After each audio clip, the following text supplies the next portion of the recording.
I'm very happy to be the moderator for today's program. To help create a better understanding of who we are as a community and what we believe in, I will share a quote from the Bristol Humanist group. Humanism is an approach to life based on reason and our common humanity, recognizing that moral values are properly founded on human nature and experience alone. Our programs address a wide variety of topics, including current events, philosophy, arts, and sciences, to name just a few. Today's presentation is part of our ongoing programming related to humanism. This morning, our speaker is Jason Torpy, and his talk is entitled, "Yes, There Are Atheists in Foxholes." After the presentation, the audience will be invited to ask questions. Jason Torpy serves as the president of the Military Association of Atheists and Freethinkers, a national nonprofit building community for atheists and humanists in the military. He has held seats on the board of the Secular Coalition for America and its Educational Fund, the American Humanist Association and its lobbying affiliates, and the Humanist Society. He also served as the original endorsing agent for the Humanist Society's clergy, chaplain, and lay leader programs, and has performed as a celebrant for humanist weddings and funerals, including a military burial at Arlington National Cemetery. After joining the military in 1994, Mr. Torpy has been active with the non-theist and humanist communities. He has addressed issues of separation of church and state and equal opportunity for non-theistic service members. Mr. Torpy's education includes a Bachelor of Science degree in Engineering Management from West Point and a Master's degree in Business Administration from The Ohio State University. Please welcome Jason Torpy.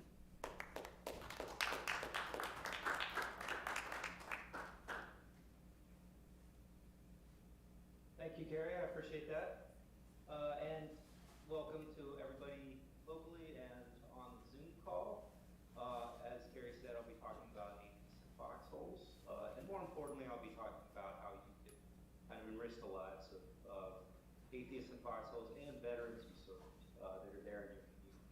Chicago's a big community, and there are lots of veterans around. Some may be in the crowd today, and I hope you'll speak up during the Q&A later on.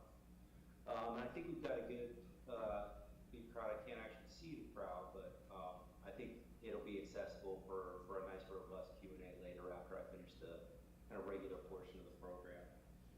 So thank you all for being here today. What you see on the slide now is kind of an example of a good program that was set up. This is Memorial Day service. We had a nice crowd there to do a flag-based service, talking about the flag, doing the pledge, the secular pledge, of course, the one that won World War II, not the religious pledge that we have now.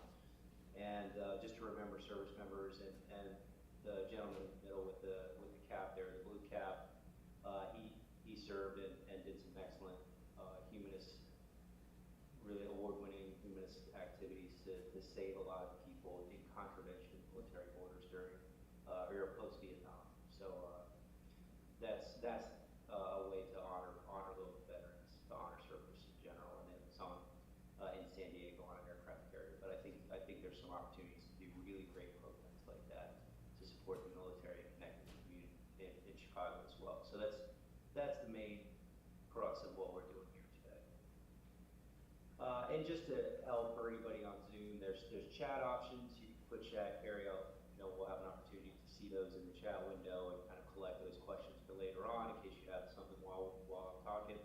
And then you've got the speaker view and gallery view, just in case you want me pinned or you want to see more people there. This is a fun slide that I like to put up, just me in different religious locations. You've got Mormon Temple there on the left. This is Cosmic Jesus, also near the Mormon Temple.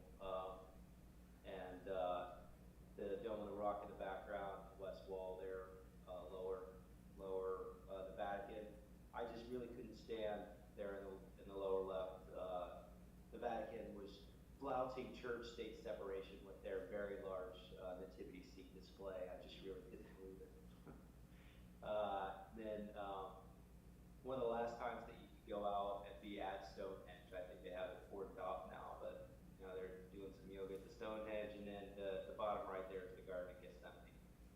So there's a lot of history there, and it's something that we've all together kind of built up and synthesized it into humanist community, humanist values, and it's important, I think, to understand our history so that we don't repeat it in terms of ethical development, and develop our own best practices so that we can move forward in a more ethical society as you move here. I wanted to thank you all for doing that. I really appreciate it, and I really hope that what you're doing to build out a positive community and a positive personal value set is something that you can pass on to those veterans and those especially young military people as they develop their military values and they have ethical humanist values as well.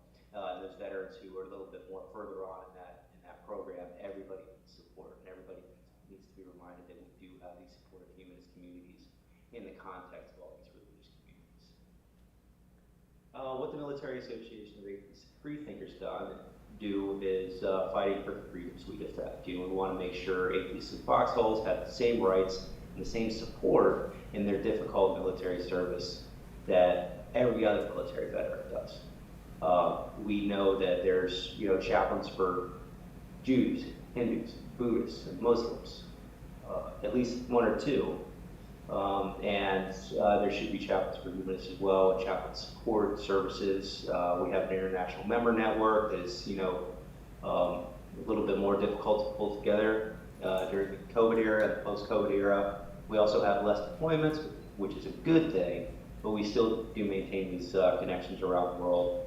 We have political advocacy, policy and training, publications, just to make sure that military leaders, humanist communities, and individual atheists and foxholes around the world kind of know what the best practices are and how best to connect with their own values and support others who believe the same thing. And that's what we're doing here today. And to focus down on some of the issues that we're trying to overcome and why it's so important that humanist communities like yourselves reach out and make that connection.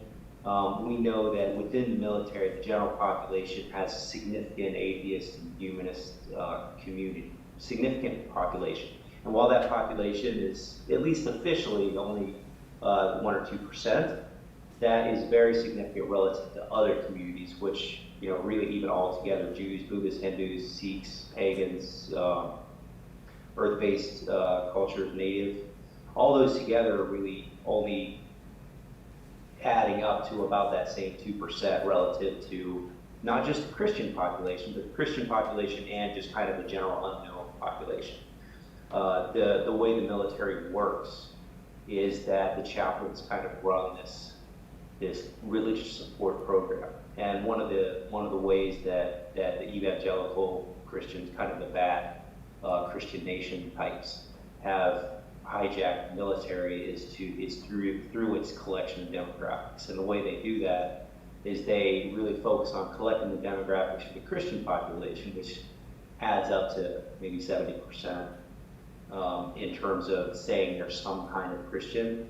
And then if they don't say that, it's basically like other or unknown. They don't bother to collect and understand what is really about 30% of the population that hasn't clearly identified what their core values are, what their beliefs are. So it's basically, if you're Christian, we want to know about that. If you're not, no big deal, who cares? And that's really unfortunate. One of the ways that we know there's a need for us to reach out and kind of provide support to that ignored population of atheists and foxholes. The second thing is there's this paid military chaplaincy. Paid, resourced, have access to training schedules, they have funding, they have rank, which is obviously very important in the military. They have gear, the commanders. And of those chaplains, this chart up left here, we can see this evangelistic Christian, these groups that are, the Southern Baptists, Pentecostals, people who really want to take over the nation for their own beliefs, even though their own beliefs are disparate among themselves, but they want to take over they want to use the military to kind of push this national agenda that they have to impose religious beliefs, religious homogeneity, on the military population and the general population. Those are, 2/3, maybe up to 70% of the chaplains are just in these evangelistic denominations, and it really shows the need to break through what is a very strong core of chaplains who seem, at least through their doctrine, through their endorsed doctrine, not to be particularly interested in diversity and support and connecting with other individuals. So this shows through demographics like there's a real need. And on a more positive note, we see that there are atheists and foxholes out there serving. All these faces are individuals that really need you, right, in all branches of services all around the world, and especially, in the Chicago area, they really like to connect and have some support of communities. So these veterans there, this is Phil Haycock. He's in a hospice program in Florida, and just an example, one of the great veterans out there that had a supportive community and who was able to kind of work through to have support near the end of his life and at the end of his life from a community that reached out. The chaplains weren't necessarily supportive. They didn't understand his position or beliefs, and he did have a support team in his community, and there are veterans like that in your community who could really appreciate your outreach. And you're going to have to reach through a veteran support and chaplaincy program that isn't reaching out to you. So, but they need you, and they're out there. Specific to your area, we have Navy basic training. I've got this map here, and hopefully you can see that. There's the Jesse Brown VA Medical Center down in the south, more in the center of Chicago, and your location for Ethical Humanist Society. And then up north, about 30 minutes north, is Great Lakes Naval Station. I would really love to see that program get picked up here to have Sunday services that are not just Christian, not just some token Jewish programs, maybe a Muslim program, but like a proper Humanist program, probably on Sunday mornings with the rest, when it's got a break in the schedule, so that those trainees, those young kids there that are very impressionable and being taught, kind of rebuild, having their values rebuilt, don't have to rebuild themselves in a community and a culture that has no interest in, if not hostility towards humanist values. That's where you all can make a really big difference, as others have here at Naval Basic Training in the past, and at Air Force Basic Training and some other programs, to be there for those, essentially kids, 18, 19, 20 years old, at Naval Basic Training every weekend in a very controlled environment. You can kind of reach in and give them that values-based support that they so very much need, because you are there local. You and some other humanist programs can put together a team of 2 to 5 that go there every weekend and build that program out. We have all the stuff for you, provide support and reimbursement, gas, things like that. But if you have the time and the ability to go and make that happen, that's a really big contribution that you can make that would be really impactful to essentially thousands of people, thousands of kids every year. The Air Force program had 2,000 people showing up some weekends, just some weekends. But even if you have the 50 to 100 that we've had for Navy basic training in the past, they rotate through in 8 or 9 week cycles, and it adds up. It adds up really quickly. You're really touching a lot of people. So, because what we know in the United States, we have things like this program here. Football is a religion, America is a religion, and there's chaplains given invocations and benedictions, and this kind of American religious culture that we have is mixed up very closely in things like this, which is not just pro-God, but anti-atheist. And these sorts of billboards and these sorts of ideas, it gets mixed up, and it's very difficult. And by reaching out in your local community to say, hey, we have we have humanist values, we appreciate the service of our military personnel, we appreciate the idea of military service as a humanitarian activity, and something that and at the worst, it's something a lot of kids that are connected with, and they go out, and even if they might regret it later on, they're trying to do their best. they're really reaching out, trying to do their best, trying to serve the nation, trying to live their values, and they have these humanist values that we can go back and connect on. But the rest of the culture can see that we appreciate that, and we reach out and support, and we try to protect them from ideas like this, to say that, you know, be an American and just be a Christian, right? And this idea is wrong, and it's hurtful, and it's exclusive, and it's something that military programs and military outreach programs from humanist communities can really defend against. And that has the knock-on effect in our culture of building values and building respect and support and inclusion and connection for all beliefs, including humanist values. And I think that's one of the most important connections that we can make. So again, it's this dilemma that we're talking about. Americans love the military, atheists serve the military, but they hate us. And long story short, humanist military connection, parades, funerals, we'll talk about it more. But that humanist connection to the military is so important because it undermines this propaganda program, this psychological program that a lot of Christian nationalists use to say, well, military is religious, therefore, and atheists hate the military, right? We've got to work against that misconception. So, philosophical solutions, political solutions. There's a lot of ways to address this issue in terms of what's being done. This is a very general thing, not just the military, but all of these ways that you can reach out. This military engagement, kind of peppering this respect for service and this outreach to veterans, and including in your own communities the voices of your veterans, which I'll talk about later. Including in these voices, this connection with the military can really support the messages that you're trying to put out to say that, hey, humanists are out there, there's some good humanist values, this is why we're trying to contribute to our community and make, humans in general and our local communities better through our values. This military voice in various ways can support the messages that you're already trying to put out, and it can connect to a community that's really needs you as well.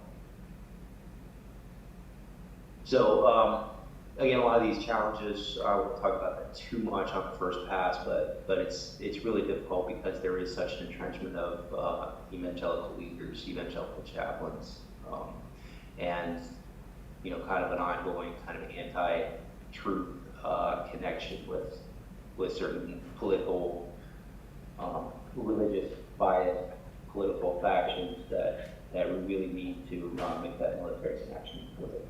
Bring a lot of those challenges. But we have solutions to the challenges. So, and these are very specific things that I'll read through. But first, you don't have to, everybody's busy, everybody has a lot going on. You have a lot of good programs already, I'm sure. But consider these attentions, big parade, military week, Memorial Day, Veterans Day, things like that. Look for opportunities to connect in a parade, to go out and be there and provide that support. Theme meetings, so this is a military meeting, you're already doing good things like this.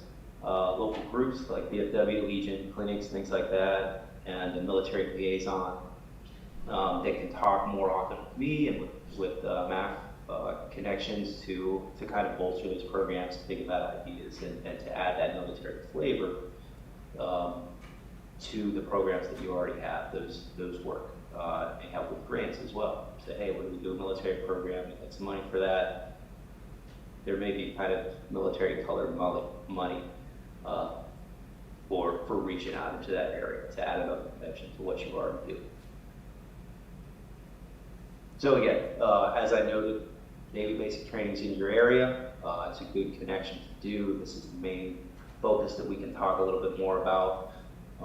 And also keep in mind, not just those Navy basic training and VA hospital, but there's National Guard, Reserve Stations, VFW, and American Legion, which are very entrenched with Christian connections. It's basically a veteran church, to be honest, with veteran service organizations, including Purple Heart Society, Disabled Veterans of America, there's different Marine groups, things like that may be very close, even like next door to that you can kind of connect with for some of their military activities. You don't have to do every program on your own. Most things, in terms of what you're supporting, may be put on by a different group, and you can, collaborate with them, co-sponsor, add volunteers to what they're doing, show up at some of their events, in some sort of cooperative activity, especially for some of those veterans groups to go there and say, hey, we want to collaborate and support what you're already doing. And that can kind of reduce the administrative burden of what you have, and allow you to kind of focus on the service and not so much on the administration. So keep that up. And in particular, I've just challenged the local group, the society, to have two larger events in the next 12 months. So maybe that's a parade, maybe that's building up the basic training program, something like that, to really say, hey, as a group, I hope you can commit to saying, hey, we're gonna add a military component to what we do, annual parade, programs, outreach. I think it'll make the group better. It'll really make an impact in terms of nationally kind of changing the culture to be more inclusive and more respectful of humanists like us. If you are military or a veteran, including at the VA hospital, spend time in the next week, right? Go in there and change your tags, change your official records so that you're identified as atheist or humanist. Those are essentially the two options. Make that identification so it's not no religious preference, it's not unknown, it's not Christian, right? Those things get changed unbeknownst to us, sometimes just in spite of us. They get changed sometimes, but stand up and be counted, because MAP does collect that information and report it back to the military and those demographic studies. We report it to the public so that we can be seen. So if you're a veteran or in the military now, be seen, for who you are. Those values matter. And then, your local chaplain services. Again, if that's more for active duty locations, but if you are active duty, just ask what your chaplains are doing, right? And if it's, as it very commonly is, 25 Christian services and maybe a Jewish service and a Buddhist service, that's 25 to 1, 25 to 2 in terms of Christian bias. And it looks bad, and it should be publicized and focused on to fix. So again, we have all these resources with the Military Association of Atheists and Freethinkers. It's on militaryatheist.org, but we can help out with whatever you have in mind, whatever you think is a best fit for your volunteers and your leaders to do outreach. Just let us know, and we can kind of refine that and help out to the extent you need that. And connect to your local areas. I've already sent you a map for some things, but the chances are you'll find more. I didn't mention enlistment centers. This is something where they have sometimes they'll have religious pamphlets or out for people who are just getting enlisted in the military. So it's important for humanist paperwork to be there too, and it is part of their regulations that if they have one, they have to have all. And sometimes they'll say, well, we're going to have none, and that's fine too. You just check on them occasionally. But keep in mind those enlistment centers. You might find other kind of military connections that I didn't mention. All right, and lastly, find and tell your stories. There are veterans in your group. Put them on stage. Have them talk about what their experience is, how it affected their values, what it was before, how it changed afterwards. How they look in hindsight. But all those veterans are out there, and it's really inspiring, what they think. And, when you're talking about your values and your ethics, it's important, what it does in the military is kind of bounce that up against the reality, and gets people's real lives. And it can be really inspiring and insightful to hear about how people had to live their values, in war. to make a long story short. And those can be important as you kind of bounce that up against the book philosophy, you know, and the ideals that we want to aspire to. How did it work out in reality? So this is just a summary, and I guess I'll kind of leave it at that. And I hope that's okay. That's been 20 minutes or so, and I want to open it up for questions. I think we're going to have a musical interlude, but we can go into any of these slides in more detail later on. I also have some videos I'm going to play a little bit later just to kind of drive home some of these points, just to be a couple of minutes there. But I'd like to stop for now. I've blabbed for long enough, especially not being able to see the crowd. I just want to make sure to connect with everybody before I continue speaking more. You there, Carrie? Here I am. Thanks, Jason. So yeah, as he said, we'll have the audience Q&A in a few minutes, and I like the idea of you throwing in those videos when you think that's a good idea. So you can start thinking about your questions now. We'll have our musical interlude, during which we invite you can start, if you're online, you can start posting your questions, and you can be thinking about your questions. And we also invite you to donate to the Ethical Humanist Society. It's through our generosity that we show how meaningful these Sunday morning programs are. You get it. A donation of $5 or any amount that you're comfortable with is greatly appreciated. Contributions can be made at our website. The link is posted in the YouTube chat, and the in-person audience can scan the QR codes that are posted there, and there's a basket there for cash and check. So thank you to all who sustain the audience with your donations of time and money.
Okay, we now invite questions from the audience.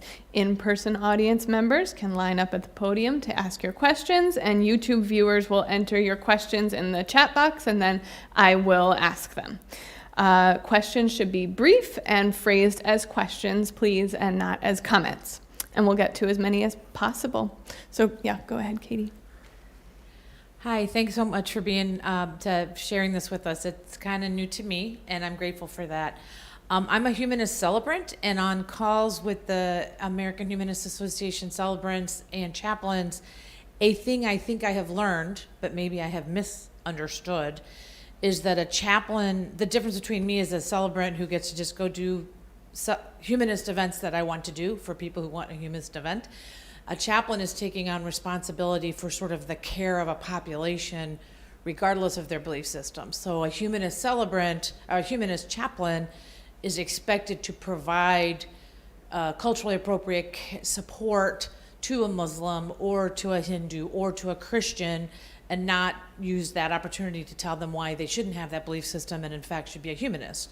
And I kind of assume, but possibly wrongly, that if I'm an evangelical Christian chaplain, I'm supposed to be able to provide support to the service member regardless of their core beliefs. And I'm wondering, A, if I have that wrong, and if I don't have it wrong, what's the accountability to the, for example, evangelical Christian chaplain who fails to provide culturally appropriate and personally supportive care to a humanist or atheist?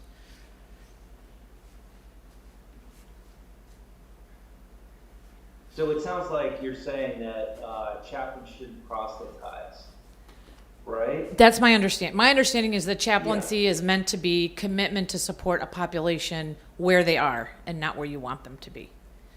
Yes, and I'd say the difference between chaplains and the a celebrant or a pastor or whatever, is they're given that access to vulnerable populations, right, to captive populations, and that's an employer of some sort of institution. It's giving special access in return for essentially that religious representative not proselytizing. Long story short, not harming that captive population, but it's just they just do. The chaplains proselytize and they get away with it because their chaplain leaders let them get away with it. Their military leaders, which is the next population, they let them get away with it, and congressional leaders, basically encourage it. I mean, one of the as a civilian population, something might be more familiar to you is that our elected representatives should be representing everyone, not their own interests. Our elected representatives should proselytize and implement what I call Christian Sharia, basically like implementing Christian laws in place of secular laws for the general population. Just for the record, I think it's perfectly fine if some guy in the wool Bible beat Christian is like, hey, I read in the Bible that you're supposed to stone people to death if they work on Sunday. I thought that what do we think about that, right? And then everybody else is like, no, we can't, there's no real justification for that outside the Bible. And they're like, okay, well, I can see why that's not a general, a law we should pass. I just had the idea from the Bible. But they tend to go further and say, well, the Bible says that, therefore we're going to implement it in law. And that's where the issue is. So you understand that wrong action happens in Congress and state legislators and things like that, this kind of imposition of religious values through the abuse of office. And that's essentially the issue we have, not for every chaplain by any means, but by a lot of chaplains. The military chaplaincy is very much of the mindset that if some chaplain wants to discriminate against women or gays or Muslims for that matter, or ignore atheists, refuse to serve them, and that's okay. That's kind of their expressing their conscience, and it's extremely unfortunate, but that's just the reality that we're living in right now. So we can disagree and point out where it's objectively wrong according to the Constitution, military regulations, and equal opportunity rules, but it happens. Long story short.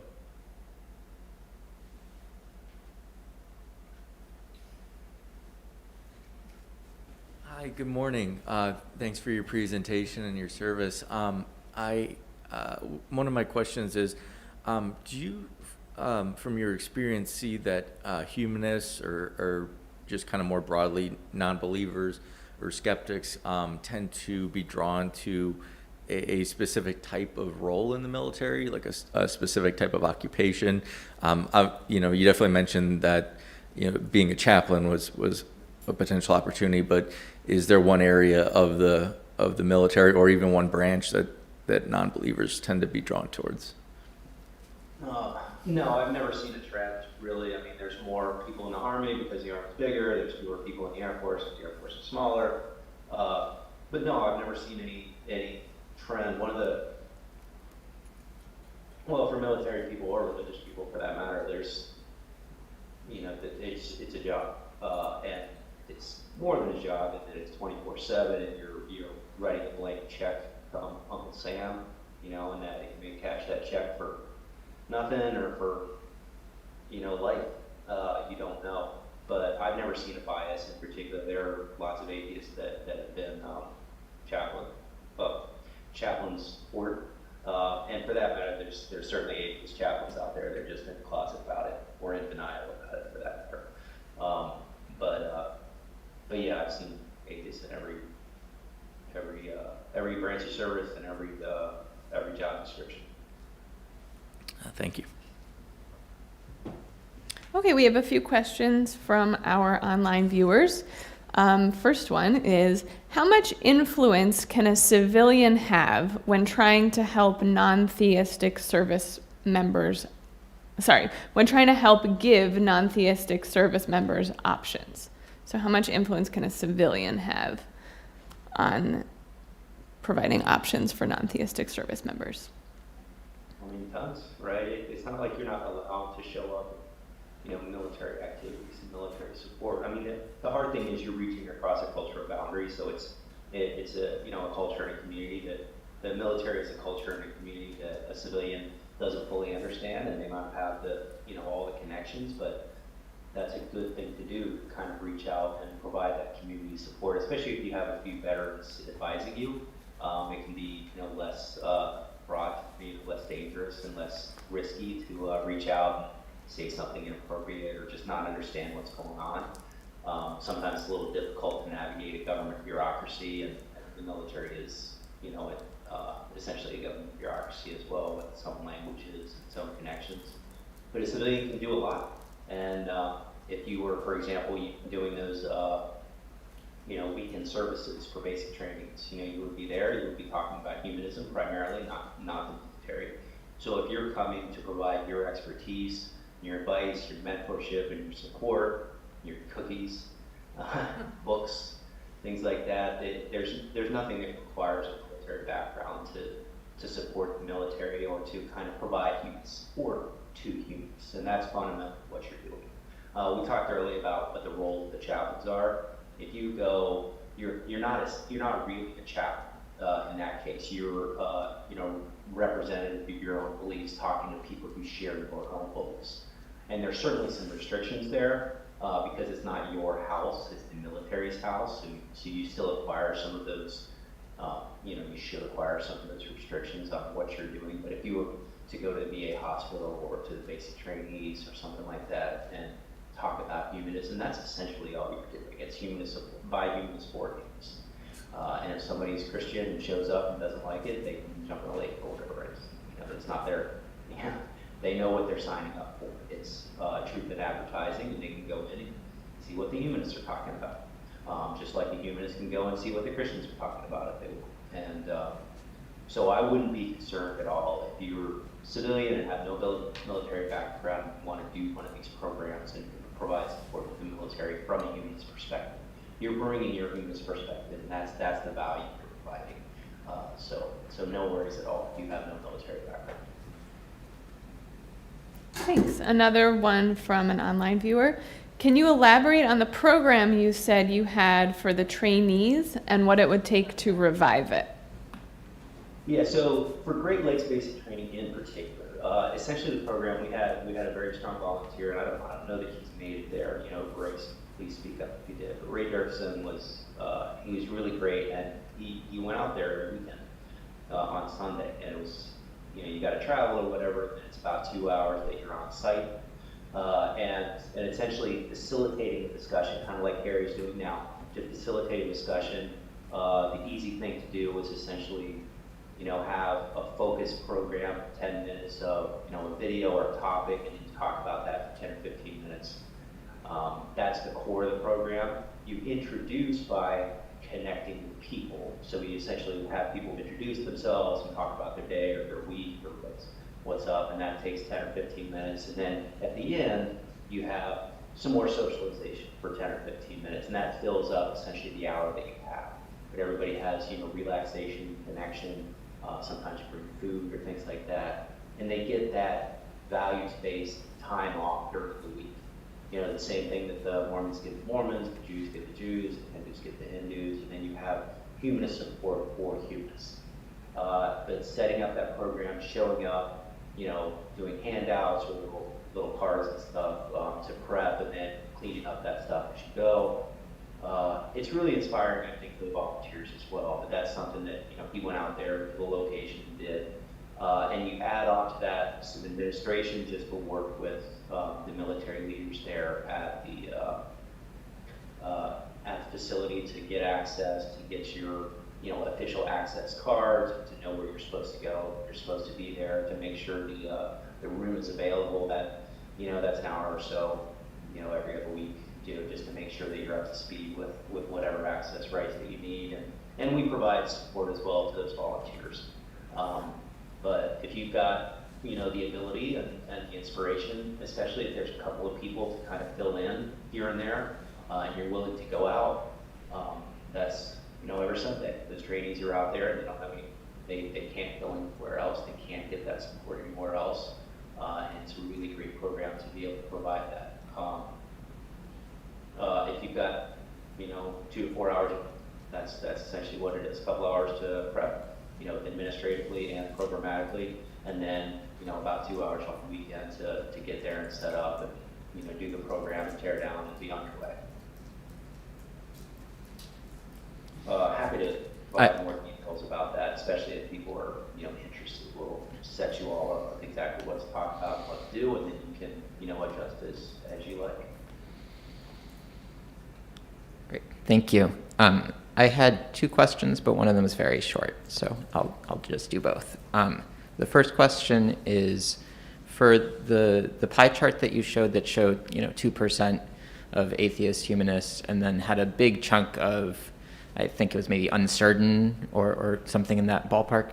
I was wondering if you could talk a little bit about that group, how much of that group goes to some sort of, non-denominational sort of thing, or if that just doesn't exist and they're just not going to anything.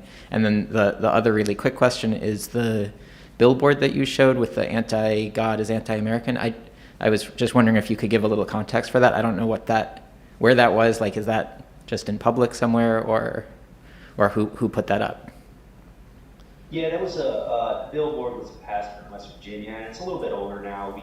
We really, when I started doing this with more focus, essentially in 2000, 2005, it was a really big focus, and every time, I kind of Google alert even back then, and every time somebody said there's no atheist in Foxholes, I would hear about it, and I would tell them, hey, there are atheists in Foxholes.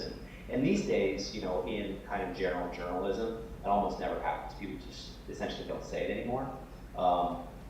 They do, but it's greatly reduced. It's very infrequent for somebody to say something like that these days. I think culturally we fixed that a little bit, but that sentiment, especially among those who kind of want to be a problem about it, still exists, and those sorts of billboards pop up occasionally, and it's really unfortunate. But it was a public thing. A pastor in West Virginia put it up, and really kind of said the quiet thing out loud, as they say, and betrayed some of the biases that we still suffer. In terms of those demographics,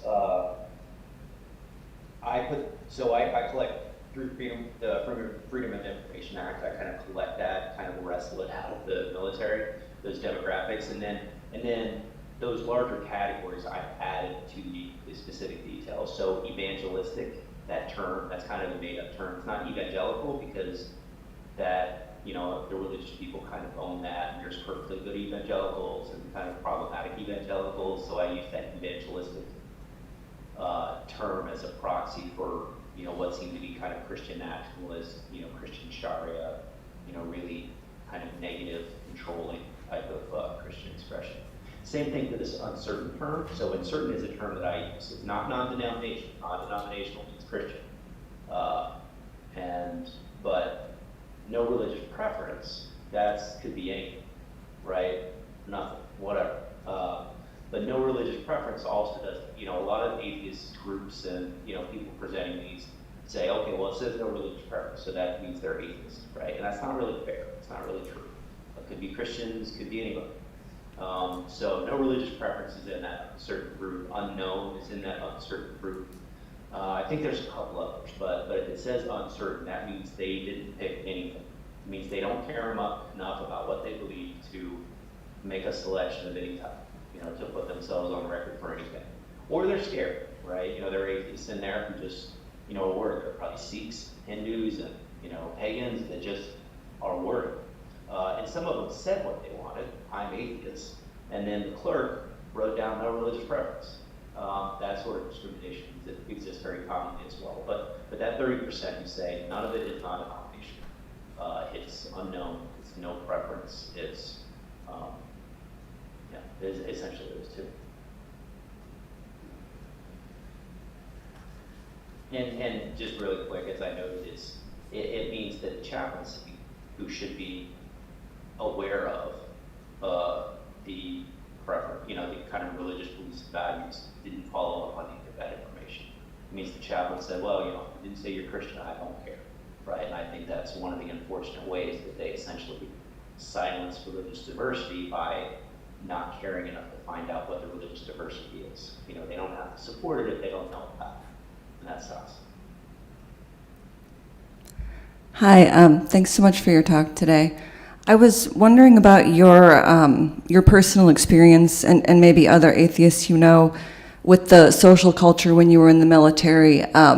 Did you feel like you were accepted generally by your fellow Christian service members, or did you sort of feel like an outcast or like the atheists are marginalized?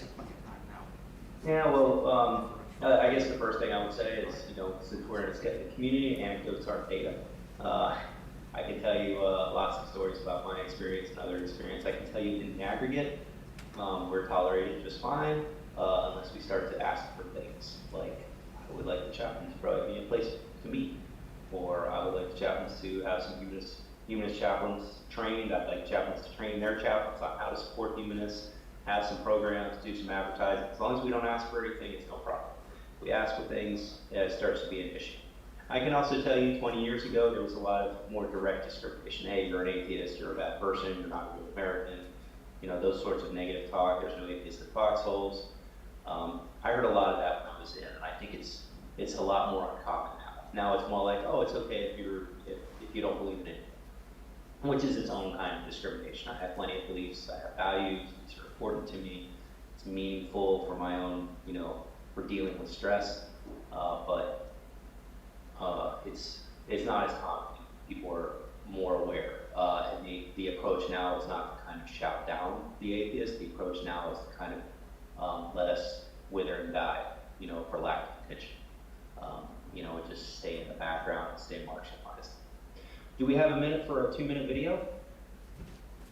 2 minutes? Yes, that sounds great. Okay, let me rotate that over one moment.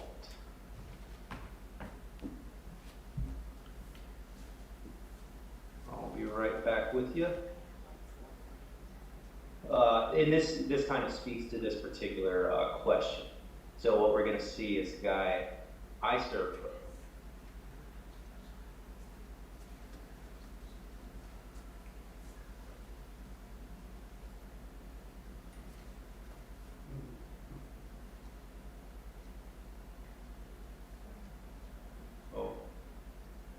You probably can't hear that, huh? Right, we can't hear it. Yeah, let me, okay, now we should be good. Sorry, I missed the button. You hear that okay? Right now, we don't see or hear anything, like it's paused. Right, well, here's Army Captain Chris Pleck. You're not hearing that? Now we're hearing it. Now we are, yeah. So if you can just start it Hearing over. a story about a surprising encounter he had with one of his soldiers before a key battle in Iraq. You go to war, there is a certain just fellowship of the brothers of arms that kind of connects people.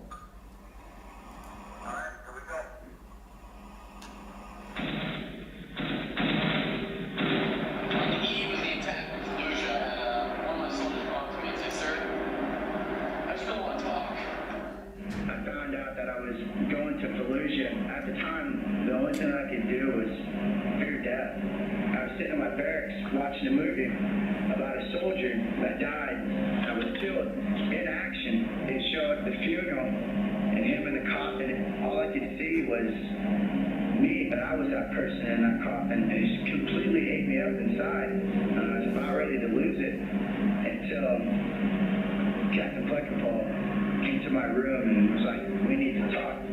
I said, well, what's up, man? Tell me the deal. He's like, well, sir, I'm going to Fallujah. And I don't think I'm coming back. So I started talking about the prodigal son, and there was just that tenderness of the moment of here I am, I'm a captain in the army, he's a private. And we're connected like that. But you can't do that in any other type of environment other than a war. And we prayed that night. It was amazing. He cried. That night was a changing point in my life. And in the midst of being shot at, in the midst of watching people being killed, in the midst of things that I don't think I can ever bring myself to talk about, I remember one fact: Christ is in me as I am in him, and nothing can separate us from the love of God. Where else do you go? Where else do you turn to? There's really no school that can really prepare you for what we had to face. We have got to trust in something greater than ourselves. That's Captain Chris Fleckenpole talking there. He's out of the Army now, by the way, and attending Dallas Theological Seminary, and we're pleased to have him join us here at Newswatch.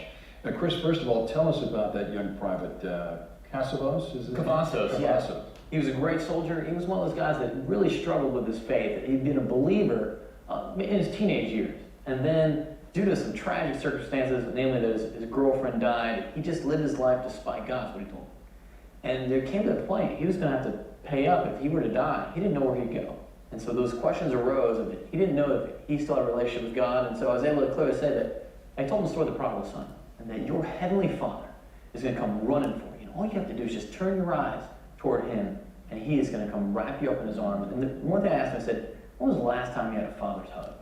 And he's looked at me and said, never. I said, just turn your eyes towards him. And just like the prodigal father wrapped his arms around that son, it is a powerful story of how a father's love never ends. Yeah, Chris, this soldier came to you. Did you have to be careful about crossing the line, so to speak, between company commander, and an evangelist? Sure, you always have to be careful. However, in a combat environment, I had atheists asking me to pray. I mean, there are just times where guys understood that they needed me to be that guy. They knew you were a Christian. They knew I was a Christian, and they needed me to be praying. In combat, you need things that be unchanging. So when I first took command, I said, I'm a Christian, I'm a follower of Christ, and I'm going to run this company as a follower of Christ. And it's funny, guys need the commander to be who he is, whoever he is. So I need to be a full Christian who is telling people about the gospel, and even atheists took rest or comfort in that. You've written a book called Faith in the Fog of War, and you talk about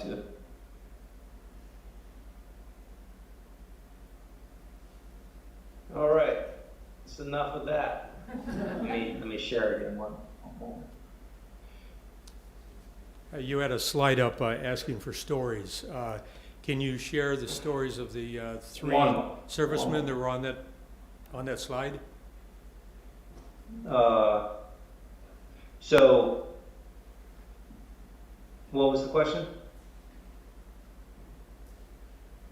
Can you share the stories of any of those servicemen? Hear the stories of. He's asking, can you share any of the stories of the gentlemen that we are seeing on the screen right now? Yeah, we'll talk about. I want to follow up on the video really quickly. So Chris Fleckenpole, he was actually ahead of me at West Point. I was with him. I served with him, and he was technically ahead of me, but it was more of a peer relationship. What you saw in that program is they said, hey, is it really appropriate to evangelize your troops? And he said, oh, you got to be careful, but here's how I evangelize my troops. I said, I'm going to run this program as a follower of Christ, right? So he essentially said, I'm going to use my authority to push Christianity on everybody. What he said good, before I continue with the other things, perfectly okay, to say, hey, I'm a Christian, right? And, honest, right? But what that follows up is not, I'm going to run this company as a follower of Christ. Be like, I'm a Christian, you're going to hear about that, it's going to come out, right? And I want everybody to understand they're included, right? Whatever your beliefs are, you're okay with me. And if you've got, Christianity is your thing, I want to make sure that you have the support that you need. If you happen to be Christian, then, I can be there, but I want to make sure there's no favoritism, no bias, no exclusivity, because, atheists prayed with me, right? Even atheists did that. If somebody's laughing at your jokes and being friendly with you and saying how much they appreciate your evangelism, ask yourself if you are paying their salary. Ask yourself if you can send them to jail. Ask yourself if you're responsible for literally life and death for them, on who goes out on raids and who goes out on patrols, and what position they're in. There's a lot of bias that he's choosing not to see because it benefits his ego as an evangelist. And it's super, super toxic and unfortunate, and that's the kind of thing that people need to deal with. So when you're talking about the reality out there in the world, that was my experience, and a lot of people have that now. It's where people are, the evangelical Christians have chaplains supporting them, they have other military leaders supporting them. They really, wear that on their sleeve, as something that they're proud to kind of use their position to make sure everybody knows about, and they have that power dynamic in order to make sure everybody says, hey, I better be Christian or else, the commander isn't going to like me as much. Also the power dynamic of maybe I should be Christian because the commander is, so that seems like a good thing that I want to end, because people do look up to the leaders in the military. So that sort of kind of passive infiltration of Christianity through those power, through those hierarchical power and that authority, that's what happens most, and it's very stressful, especially for people who have humanist values, to kind of only see that Christianity being so promoted throughout the chain of command and among their peers and chaplains and everywhere they look. So that's where we're having a humanist community to rely on. They can vent a little bit and explain, I'm glad I'm not. Well, that's the most common thing you hear when these communities are set up. I thought I was the only one. I'm glad I'm not alone. Having alternative, views on the world. So, are there any comments or questions specifically about the video? And I can tell you some stories here on the slide too.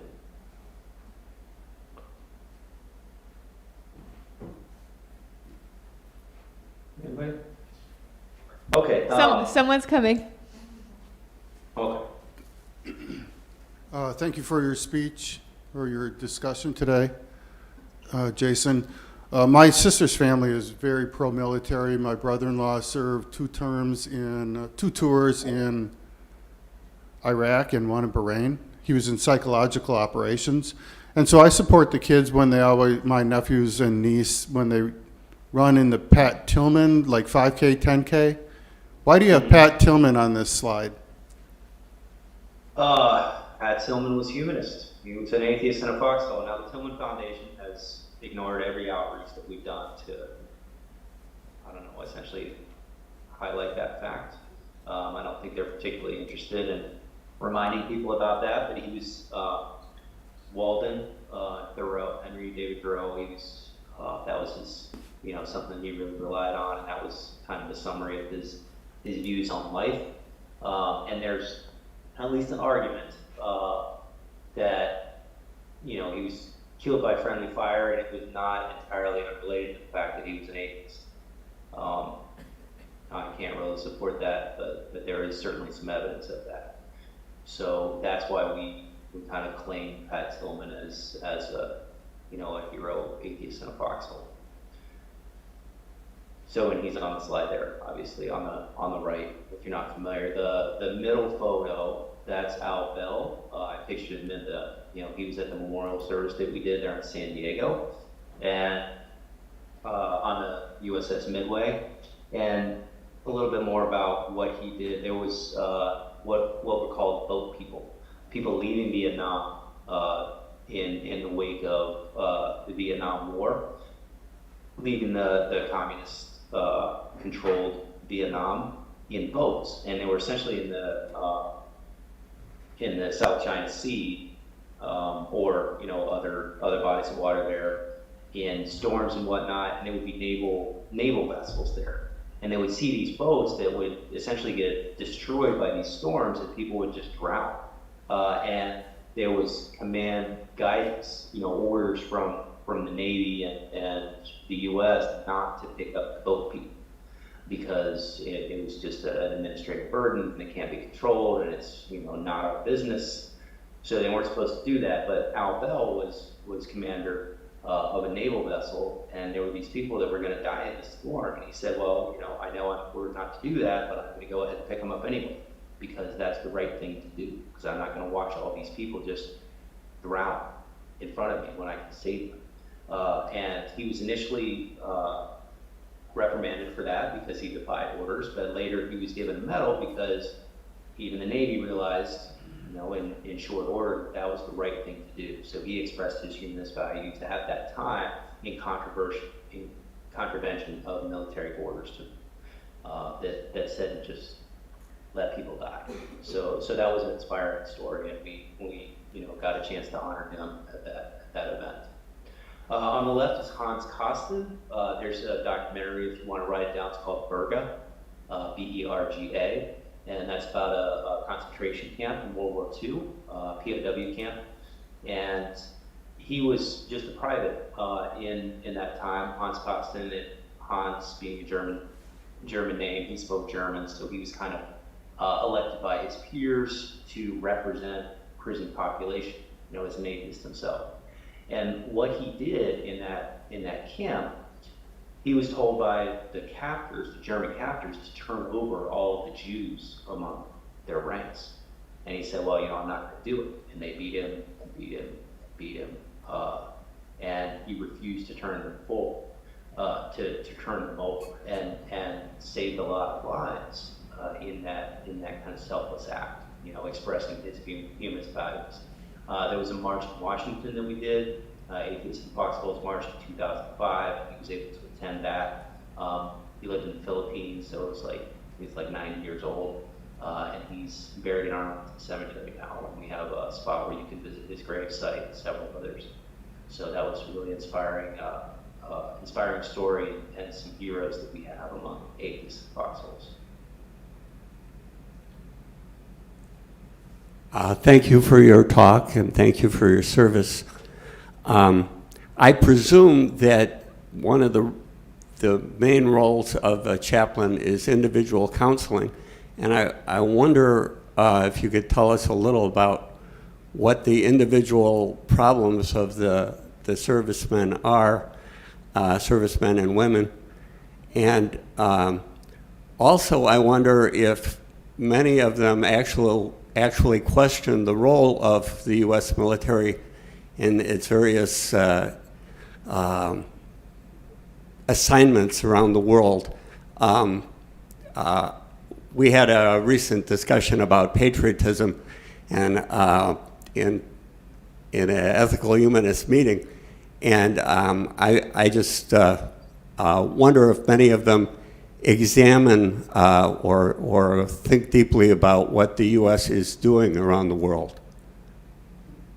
Yeah, there's a lot in your question. So there is chaplains counsel troops. There's even mandatory counseling where you have to see the chaplain before deployments, because military personnel have problems of life, just like everybody, and they have problems of war, which is not like everybody. They're very special, and the chaplains are relied upon very heavily, because chaplains are apportioned among units at every 1 to 500 people, and counselors like psychologists and sociologists, therapists, they're apportioned at 1 to maybe 10,000 people. And that's, you know, I could be flexible on that, but that ratio is probably about right. So chaplains are very accessible, they're very low levels, they're very common, they have command access, and they're relied upon to be the normal day-to-day counselors of the military population. There's a lot of mandatory counseling too, so that's why it's so important. It's so insidious. Some of the negative evangelicals so dangerous that they have. So that counseling is out there. It's a long story, but it is something they rely on. In terms of military personnel and military policy, you know, defense policy, you know, where we invade, who we invade, and how we invade them, that's one of the most important things to kind of understand about this whole question of supporting the military. So if you have a group focused on peace, and I can tell you the Military Association of Atheists and Freethinkers is a peace, you know, promotes peace. Military personnel are the strongest advocates for peace in terms of wanting peace, and why it's so important, because we're the ones who've been out there seeing the horrors of war. So that's another reason to support the military, is because you know that while there are certainly a lot of military people that are, you know, gung-ho for war, what you'll find is those stories and those experiences, they're very strongly influencing military policy to avoid war. Even people who are still in the military, you know, those generals, they're not trying to go out there and blow stuff up, right? It's a misnomer to think that that's what, you know, what the primary focus of war is, and the primary focus of military leaders. We're trying to have peace as well, and the only tweak is people who are pacifists generally think that you know, more peace creates more peace, and people who are, you know, more military focused find it more important to have to train for war, you know, to make sure you're available and to show a certain amount of strength to discourage others from taking advantage. And that's again, that's a longer discussion, but take advantage of the military voice in order to promote peace. That's the message that I think is valuable. But no. Here's another question from an online viewer. Historically, the military has been a mixing bowl that has helped break down stereotypes. Why has having humanists or atheists serving side by side with religious people not brought more tolerance? Well, that long chain of leaders, chaplain leaders, non-chaplain leaders, congressional leaders, really trying to silence that atheist voice, that's part of the reason. You know, to be honest, we would take a little responsibility. Our communities are not as, you know, ubiquitous and able to reach out. We're also not as willing to reach our people through nefarious means, right? We're not going to abuse our authority to get our message out. We're not going to, you know, use cronyism or you know, dirty dealing in order to make sure that our Bibles are, you know, available or pushed in people's faces. We're not, you know, we don't do proselytism. We want to help people out. So our honest methods are, you know, it's a little bit more difficult to get past their dishonest methods. We also haven't been doing it as long, so it's hard to get those messages out. We're still a minority, you know, to be fair, even when you have, you know, the Christians are still a majority, and if you compare us though with, you know, pagans and Jews and Sikhs and Norse, you know, other kind of minority, relatively newer communities who are growing, you know, we're not doing bad at all. So we're doing bad compared to, you know, evangelicals who are kind of controlling the narrative, controlling the leadership, controlling the nation. So we need to do better relative to them, but we're not really willing to use their tactics. So that's, I think, the long story short on that. But we can succeed, especially as more civilian communities reach reach out and start to connect with people earlier on in the career and let them know they have these alternatives, I think it can make a big difference. And we're already doing better, to be fair. I mean, it's not, we should be doing better than we are. It would be nice if we were, but we're doing much better than 20 years ago and even better than 20 years before that. So, slow progress, but progress is there. Thanks. Another online question. How are humanists treated, do you know how are humanists treated in other armies such as Russia or China where there is not a state religion?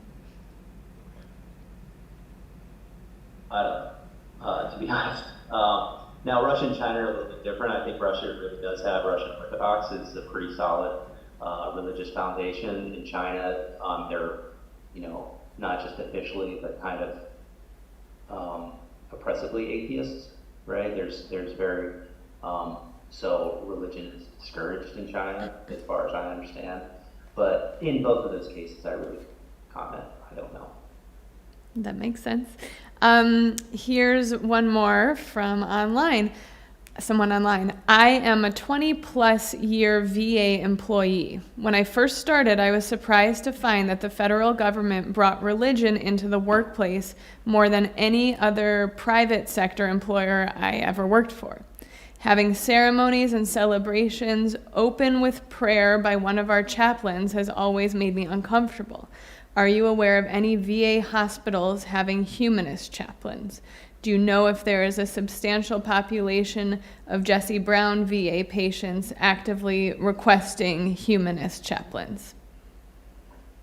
Yeah, so I can tell you that there are no humanist chaplains in the VA, officially humanist, right? There's like ethical culture, there's a lot of that, or not ethical culture, Unitarian Universalists are very commonly humanists, and there's some other things that are kind of little h, kind of technically humanists.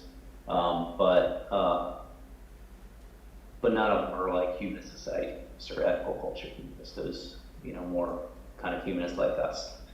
And whether they're reaching out or not, like you'd never know, because the Christian chaplains, respond to that as, oh, well, you just want me to talk to you, right? So they don't say, if a Jewish person or a Hindu person says, hey, I'd like some support, they say, okay, and they call it Hindu, or they call it Jew, or they call it Buddhist, right? When they say, I want some humanist support, they say, okay, well, let's sit down and have a talk, and they just wing it, right? They fake it, and it's not okay, and it's not sufficient.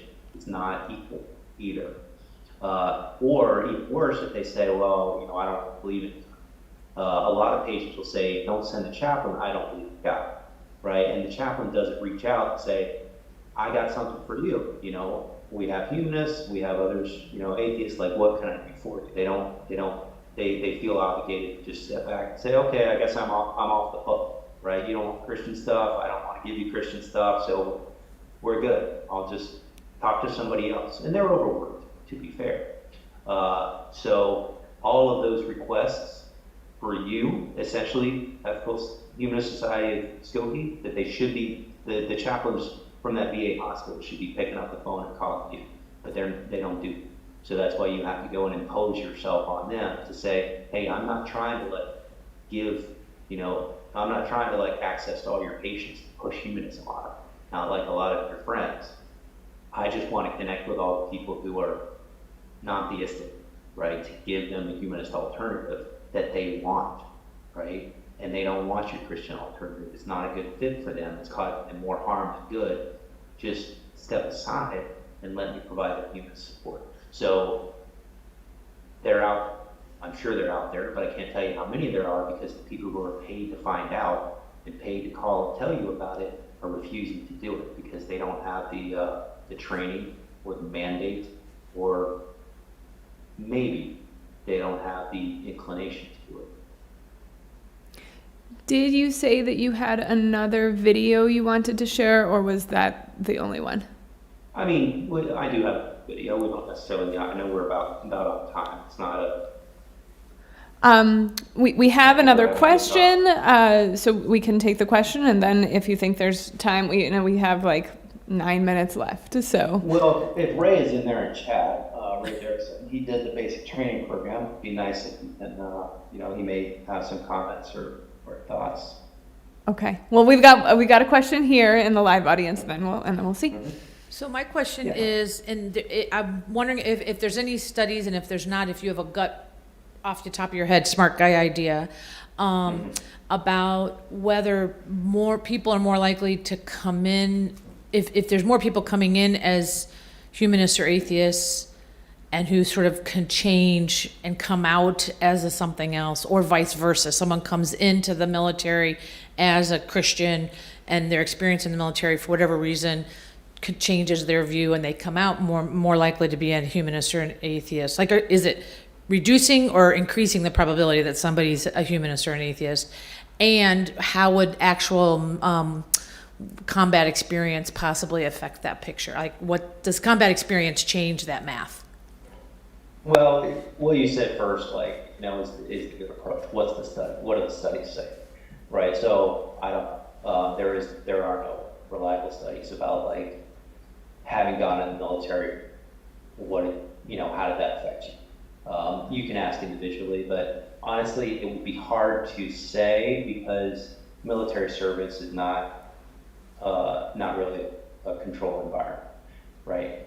How long did you serve? What was your job when you served? What deployments did you go on? When you were on deployments, how did that affect you?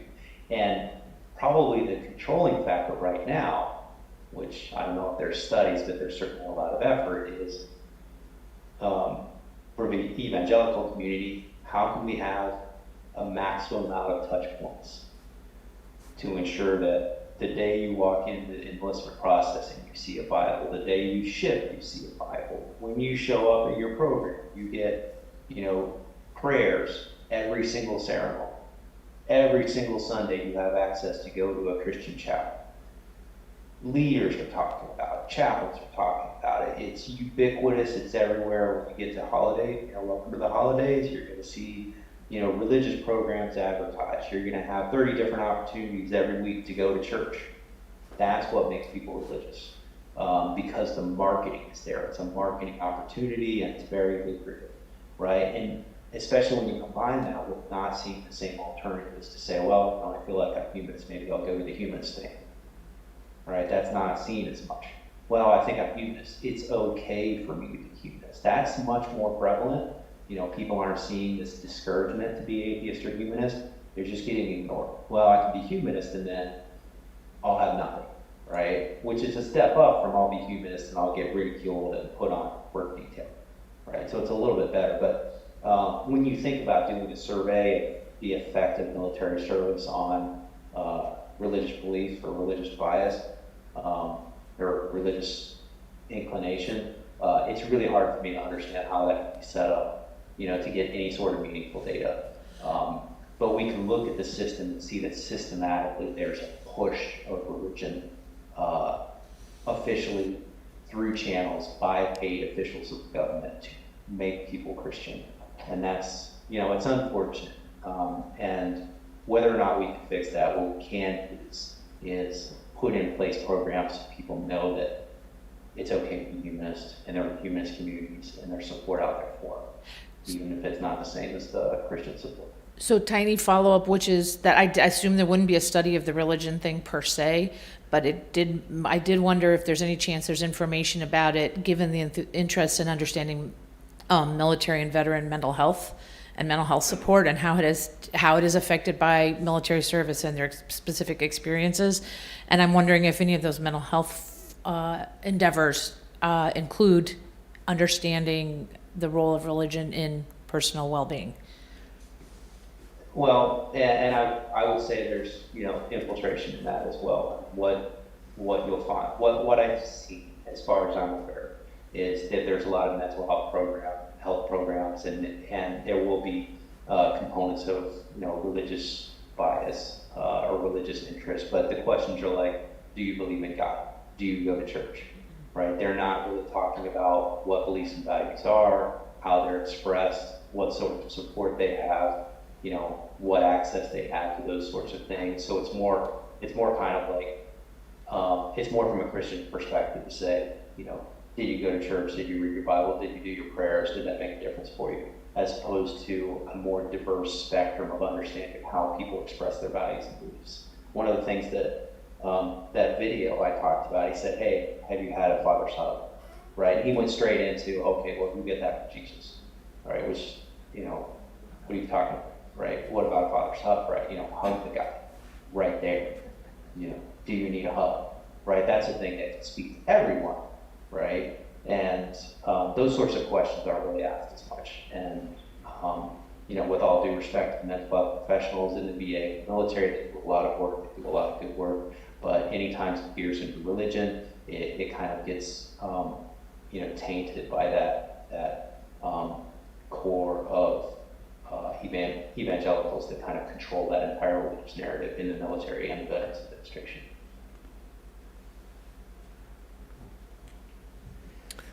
All right.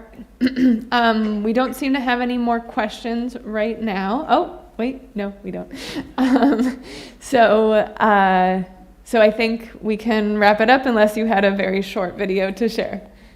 And No, I'll just close out to say that, you know, I really appreciate you having me. I really appreciate all the things that you do to build a community there. I'm actually in South Bend, so I'm a little outside your range, but you know, I really appreciate what you're doing out there, and I really hope you can make a huge difference to reach out to Great Lakes, and I hope to hear from you about that opportunity to connect with that community, and otherwise keep doing great things. I know one way or another you've got a good community there, you've got a great program, you got AV, you got Zoom, you got facilitators, super good. So kudos to you for having a good community set up there, and keep doing great things. well, thank you so much for speaking with us and for your suggestions about how we could help. So.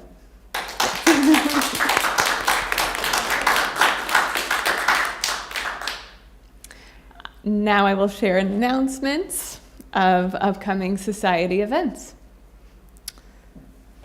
And our film discussion group meets virtually each month for a lively discussion on 2 interesting, popular, and/or enlightening movies currently available on common streaming services. Our next meeting will be on Monday, December 12th at 7:15 p.m. Contact our office for more info and the Zoom link. Next Sunday, December 11th, we'll have another program of lightning talks where a few members of our community will share short prepared talks on a common theme. December's theme will be holiday memories. We have room for 1 or 2 more, so if you are interested in contributing, reach out to Ray Berg to provide information on your talk idea.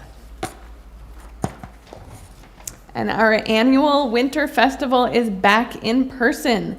We'll again enjoy many of our old traditions like a winter sing-along, performances by our children, handmade gifts to the community, and a candle lighting. We'll decorate our mitten tree with your donations of hats, scarves, gloves, and mittens, which will then be donated to those in need. All of our community days are programs designed to bring us together to learn, grow, and volunteer. They are in person only and will not be live streamed. So this is the last live streamed program until the new year, until after the new year. There will be no Sunday morning programs at all on December 25th or January 1st for obvious reasons. For more, Katie, did you have an announcement? I would love to if I could. Yeah. Real quick to sustaining members, you got an email last week encouraging you to do your annual pledge. And if you appreciate Sharon Applequist as much as I do, the way you can show it is to click on one of the responses in that email so that we have fewer cats to herd in the future. So please, please, please, if you're a sustaining member, reply to the pledge email. And if you didn't get it, tell me afterwards and we'll figure it out. Thank you. For more details on upcoming Sunday morning programs and other activities, see our website at ethicalhumanistsociety.org, connect with us on Facebook and Twitter, and subscribe to our YouTube channel for videos of past speakers and future streaming programs. And if you have an announcement that is not society related but still want to share with people in the society, please consider sending an email via the community listserv. Thank you all for attending either live or virtually today. If you're here in person, please join us for refreshment. I see something homemade back there. It looks homemade. And conversation. Thanks all.